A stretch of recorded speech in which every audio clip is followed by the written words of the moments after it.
بسم الله dhammaan asxaabta ku taxan kanaalkeena YouTube-ka Ali Esse Online iyo Facebook page-keena ay ka baro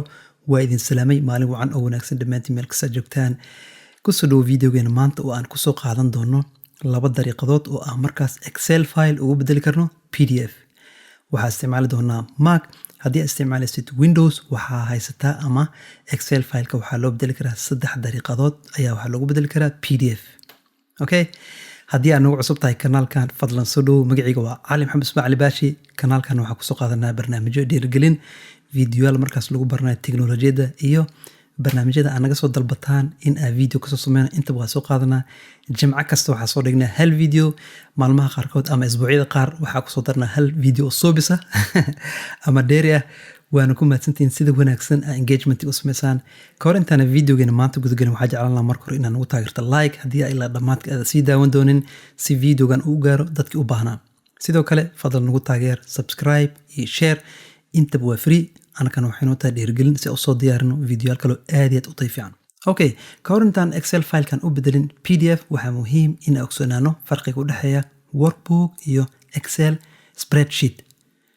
workbook waa file-ka guud laakiin spreadsheet waxay ku dhex jiraan workbook dhexdiisa hadda workbookan magaciisa waa household waxaa ku dhex jiro saddex spreadsheet budget schedule iyo grocery mid kastana waxaa kusii dhex jiro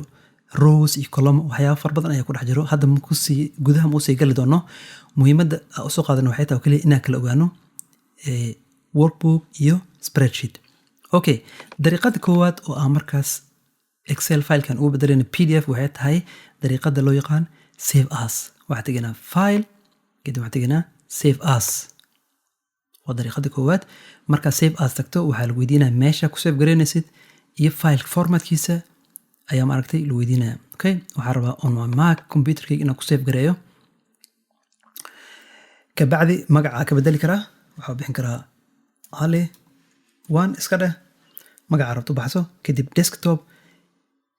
marka Excelki waxaa ka dhigaynaa PDF u fiirso sheet ma rabtaa mise workbook waa lagu weydiiyey sheet saa soo sheegnay waa workbooka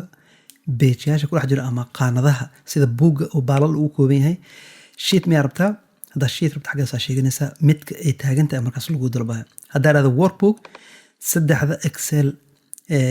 spreadsheetka saddexdaba waa lasoo qaadanaya okay kadib waxaa leeyahay save saddexdaba waa lasoo qaatay markaan Excel file-ka waxaa loo bedelay PDF fiirna marka sida u muuqdo waxaa tegaynaa meesha ku save garaynay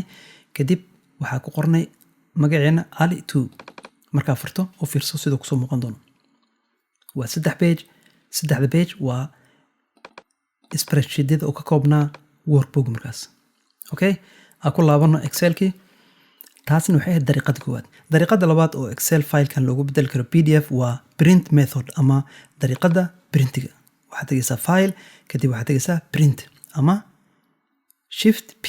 haddii aad isticmaalaysid Windows waxaad taabanaysaa option P markaad taabato waxaa lagu geenayaa backstage-ka qaybta dambe u fiirso wuxuu ka kooban yahay saddex page waa 1 ilaa 3 mid kasta sida u muuqan lahaa meeshaas ay kaaga soo muuqanayaan markii lasoo daabacayo u fiirso meeshan waa ka dooran karaa print entire workbook spreadsheetyada oo dhan soo wada qaado wax ku dhex jiro workbook oo dhan markaa soo qaadato macala spreadsheetyada ama sheetskan hoose waa la soo qaadanaya okay haddaa dhaho active sheet page-ka ii soo muuqdo oo kaliya ii soo qadaa dhaho waa hal ayaa la soo qaadanaya haddii aad dhaho selection meesha markaas aad doortay oo kaliya ayaa la soo qaadanaya hadda meeshaas ayaa calaamadsan ma u baahan waxaa u baahnaa entire workbook okay waxaa laga yaabaa inuu kaa qarsan yahay midkan meeshaas ayaa tegaysaa high details haddii rabto inaad soo furto show details okay Windows-ka wax yar uu ka gedisan yahay okay haddii aad rabto black and white meeshaas ay ka dooranaysaa marna inaan kusii fogaano sida loo soo printeenayo muhiimaddan waxay tahay in aan file-kan PDF u bedelno hadda waxaa u jeednaa saddex page waaye kadib waxaa tegaynaa qaybtaas hoose save as PDF sida kii hore oo kale waxaa lagu weydiinayaa meesha ku save garaynaysid magaca u bixinaysaa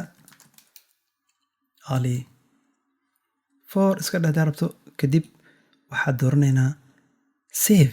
haddaa rabto folder cusub waa gelin kartaa ama meel cusub oo document ama downloads meesha rabtaa ku tuuri kartaa kadib save okay haddaa ka daba tagno filekii oo soo qaadano Ali 4 fiirso waa dariiqad kale oo ayadana markaas faylka Excel faylka loogu bedeli karo PDF. Okay, markaan waxaan rajaynaa inaad fahamtay sida Excel faylka loogu bedelo PDF. haddii aan rabo qayb ka mid ah spreadsheet-kan inaan u bedelo PDF oo aan rabin inaan dhammaan soo wada qaato, waxaan samayn karaa waa calaamadeynaya meeshaan rabo inaan PDF u bedelo. kadib waxaa tagaya file, waxaa tagaya kadib print area, set print area ay taabanaya. qaybtaas oo kaliya ayaa lasoo daabacaya. markaan u fiirso kadib ku laabto file print, u fiirso qaybtaa doortay oo kaliya ayaa lasoo qaatay. cancel hadda naga dheh. haddii aad rabto in aad faylka oo dhan soo qaadato oo aad ka bixiso print area, waxaad tegaysaa file print area clear print area, wuu ka bax markaas. marka haddii aad print samayso markaan faylka ama Excel spreadsheet-ka oo dhan aa lasoo qaadanaa markaas. Okay, laba sadar hore sidaa rabto waad samayn kartaa. sidoo kale waxaad tegaysaa print area set print area, kadib waxaad tegaysaa shift P waa taaban kartaa ama print ayaa tegaysaa. laba sadar ama sadarada u horeeya aad dooratay oo kaliya ayaa lasoo qaadanaya markaas. Okay, ma u baahnin. Okay, waxaa jirta dariiqad saddexaad oo aan markaas Excel faylka ugu bedeli karno PDF. dariiqadaas waxay u qaastaa oo kaliya dadka haysta Windows. haddii aad isticmaalayso Mac, waxaa kaliya haysanaa laba dariiqadood, taasoo ah save as iyo print.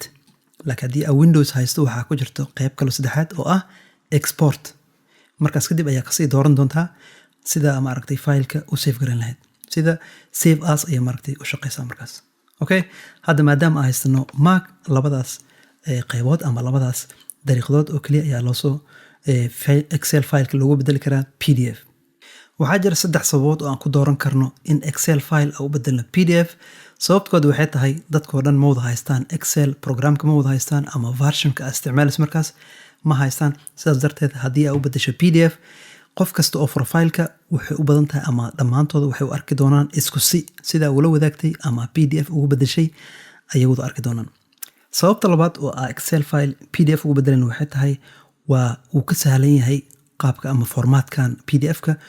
aad ayuu u sahlan yahay in maaragtay emailada sida attachment ahaan loo raacsiiyo. sababta saddexaad oo dooran karna Excel file in PDF loogu bedelo waxay tahay in uu ka ammaan badan yahay ama maaragtay dadka la wadaagi karto qaybta aad rabto kaliya oo macluumaadka ama workbook-ga qaybta aad ka soo doorato oo kaliya ayaa la wadaagi kartaa. sidaas darteeda way ka ammaan badan tahay haddii aad ka cabsanayso faylkaada in la wada arko ama in wax laga bedelo adigoo markaas raalli ka ahan. Okay, videogan maanta aan kusoo qaadanay sida Excel file loogu bedeli karo PDF. intaas ayay kusoo koobanaa. insha Allah waxaa kuusoo deeriya anigoo ah Cali Maxamed Ismail Baashi. fadlan nagu taageer inaad like, subscribe iyo share intaba aad samayso. waa free dhinacaada. anakan waxay noo tahay in aan soo diyaarino videoyaal aad iyo aad u tayo fiican. waana mahadsan tahay. waxay noo balan insha Allah video kale.